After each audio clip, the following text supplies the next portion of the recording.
I'm Nikki Rich of the Nikki Rich Show. So honored to be here to talk with you today, Andy. I'm so Nikki, thanks for excited. having me. It's so cool. I'm so excited. I love your apartment, your house. It looks so cool. Thank you. Thank you so much. The re-education of Molly Singer. When I tell you it is entertaining, fun, and just laugh out loud funny. I Hey, was laughing. Oh my gosh. oh my God, thank you. That's so great to hear. I'm so glad. Yes, I loved everything about this film. The cast, the chemistry was electric. Us with stellar actors, everyone in this film, they made you think like, oh, I know somebody just like this person, and it made you want to join in and have Yes, fun. that was the whole like crux. I was like, everybody has to want to hang out with Molly and Polly. Like everybody wants to be. If the audience wants to be their friend, we're gonna have a good movie on our hands. You know? And I feel like Molly and Polly was the duo that we needed. Yes, for sure. Oh, they're the dynamic duo. Oh my gosh, for sure. Yes. Well, I want to start off by asking you, where did this initial spark for this film come about? The vision of this film. Yeah, so I was actually editing a film for the writer producer Todd Friedman, another movie that he had written, and it was like a kind of a thriller drama movie. But we really hit it off in Mm-hmm. post production while we were making it, and he knew that I had directed, and he asked me what I wanted to do next, and I said, "Oh, I want to do like a throwback comedy. Like I feel like we need like a good fun adult comedy." And he goes, "Oh, I got one of Mm-hmm. those." And so he sent me the script, and I was actually he had written it a few years earlier, but it was actually called The Reeducation of David Singer. So it was a male-driven comedy. Okay. And I loved the premise. I was like, oh my God, it's weird science on college campus. This is so great, you know?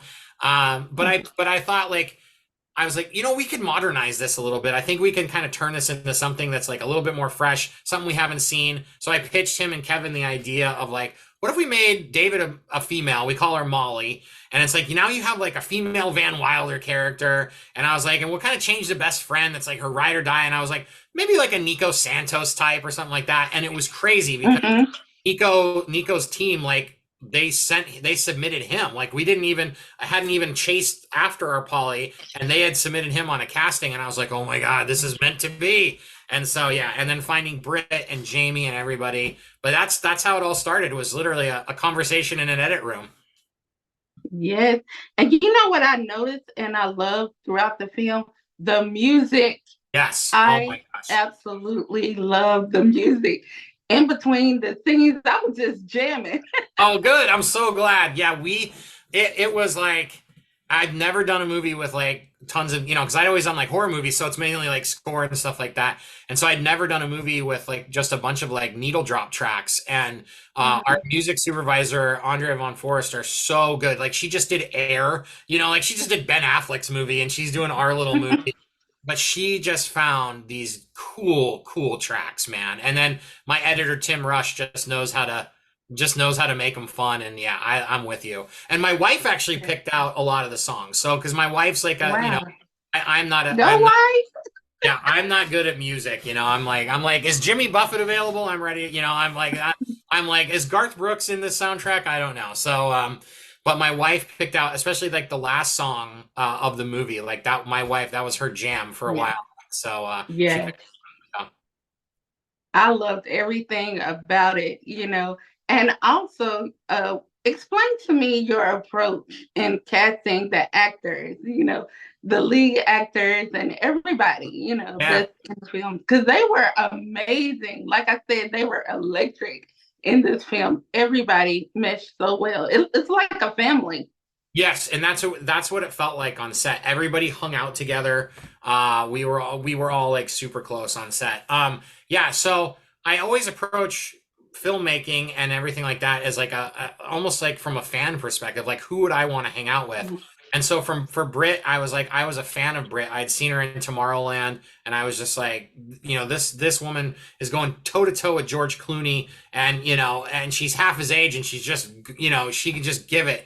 The back and forth was amazing. I was a fan of Nico on Superstore. Jaime, obviously, in all the movies as a teen growing up and stuff like that. So I just like, yeah, I always approach it as a fan, and I'm like, if I would like this, I bet other people would like this too. And so we just started Yes. chasing after folks, and honestly, for the most part, everybody that was like our first choice like came on board. We were so lucky in that regard, you know. And you know what else? I love that you incorporated social media, the Yeah, TikToks and dancing. I yeah. love that because you showed that aspect. Teenagers can relate as Oh yeah. well as college students and parents. Like the mom's like, oh my goodness, Yeah. we doing this TikTok. Yep. Well, and then she's and like I am Jaime, like she's like TikTok, and he's like that's not even what TikTok is, and like that's literally me. Like I have no idea what TikTok is. Luckily my wife again is very apt, and she kind of teaches me things and stuff like that. So yeah, you see it from all the different perspectives, and what I love is that like the TikTok he's doing at the beginning is like horrible. He's just like Mhm. punching the screen, but then Molly and Polly kind of show him, and then he's like the lord of TikTok after after that, like he totally gets the assignment. Yes, it was. And I want to say the locations was amazing Yeah, everywhere. You had so many different locations. Did you have was it challenging it to get was. those locations or was there any challenging parts, I would say? Yeah, it really was because we were in Georgia at the time, right when COVID was sort of, things are starting to open back up, and there were tons of movies and shows going on in Atlanta at that time. I mean, we were Mhm. competing against all the Marvel shows and movies, all the Tyler Perry shows and movies, and it was like getting locations was crazy. But we shot the college stuff at Kennesaw State and at this college called Reinhardt, and Mhm. so they were both amazing. And just kudos to my producers for finding these locations, and yeah, it was but a lot of stuff like we double use. So the scene where we kidnapped Sully the mascot was at a Yes. that was at a YMCA in Atlanta. But right next to the gym, literally next door to the gym, was the cafeteria at the YMCA. So we made that the school cafeteria. So when you see Polly slapping the guy, literally 2 minutes earlier we were shooting, Sully getting kidnapped. So we were able to find a lot of stuff that was kind of dual purpose. Yes, I loved it. I loved it. Now, tell me about, for those who might not know the process, what is your creative process, when collaborating with the writers, Mhm. producers, and the production team? Tell us a little bit about that. Yeah, I think I came up in editing, and I still edit a lot. So like editing is all about collaborating because you're Mhm. taking a director's vision and then a producer's needs and vision, and then like stuff that's going on with the actors, and or I do a lot of like non-scripted, so you have a lot of like sort of wild card reality moments and stuff like that. And so Mhm. I came up in that realm of working with a ton of people, and I think a lot of times as a director you feel like you're out on an island and everybody's looking at you for all the answers and stuff like that. And I definitely approach directing from a different perspective where I'm like, we are all a team, and you're looking at me, and I'm going to Yes. tell you what I want to see, but I'm also completely open to any of your suggestions. Like the perfect example is the costuming in this movie. I went to school Mhm. in the 90s, so everything, my whole perspective of college is American Eagle, and James Vanderbeek walking across, like I was like, it's going to look like Dawson's Creek, it'll be amazing. And Tora F, my costume designer, was like, no, we need to go something different, we need to be bold, and you need to have like lots of contrast. And you can see up here in the corner right there, that image of Molly in the bright yellow dress against the drab green of the prison, like that was all Tora being like, no, man, you gotta like make it all stand out. And the movie is just 1,000 times better for it. And then if I would not have been open to that, then we never would have seen that. Yes, most definitely. Now, when the audience is watching this film, is there going to be any surprises that you think that they when it convey in this film? Well, the one that I love is that we surprise the audience with Jonathan Lipnicki from Jerry Maguire as Sully. Yeah. that mask off, and it's the kid from Jerry Maguire. And I John, love it. oh my God, he's such a sweetheart, such a cool guy. Like I wish we could have had him. Yeah, I think we only had him on set for 2 days, and I could have hung out with him for 10 days. He was just such a nice guy, and he was so funny. So I hope that people go, wait a minute, is that? Yes, I got a chance to meet him at a red carpet. Oh, nice. Yeah, he's such a nice guy.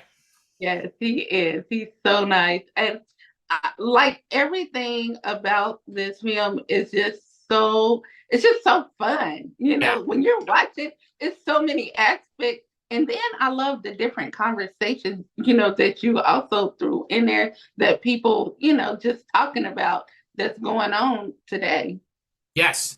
Yeah, you wanted to bring it into the now, and I think that comedy is in an interesting place right now where, pushing the envelope and stuff like that, there's a big, there's a bigger awareness of everyone and in the world and stuff like that. And comedy is supposed to push those envelopes and stuff like that, but also it's a responsibility now to not marginalize people, and so I think that's where humor has taken a different turn. So our goal with this was like, everybody, if everybody's fair game, if you're poking fun at everybody, then it's harder to be offended, right? It's harder to take offense because we're pointing out the ridiculousness of everything, and so is like, and so it's like when you can give as well as take and stuff like that, then you can start to ask those hard questions, and I think it just makes it that much more fun. It's like, yes, it's awkward to take your kid to a strip club, but when you're teaching them a lesson in consent, that totally makes sense to me, right? It's like you kind of sugarcoat it in the comedy, Yes, most definitely. Now, my last question for you is, what tips would you give to aspiring filmmakers out there that's trying to that's already getting started, but just want to take their career to the next level? Sure. I think that, taking a lesson from content creators, because I think that I'm so in awe of content creators because they build audience, they build fans. And I think that for independent filmmakers is the future. It's never been easier to make a movie. All the technology and stuff like that. You have a movie making machine in the palm of your hand with a phone.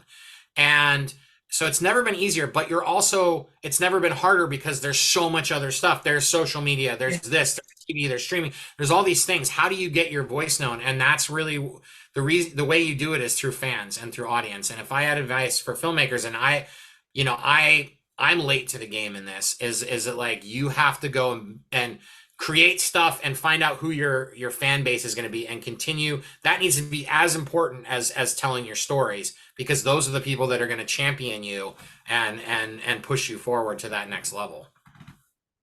Well, we're excited. September the 29th. Yes.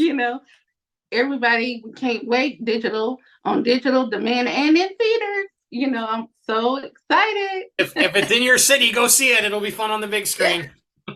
Yes, big screen. Everybody, I know it's going to be you're going to have a big watch party. Oh, I hope so. I'm actually traveling to Peoria, Illinois, which is the hometown of Zach Shear, who plays Stu, the villain. His hometown found out about it, and they're going crazy. So we're gonna be watching it in his hometown in Illinois next week. It'll be fun. Yay! Well, thank you again. Thank you so much. I really enjoyed this film, and I can't wait to watch. Thank you, Nikki. Appreciate it. Thank so much you. fun. Yeah.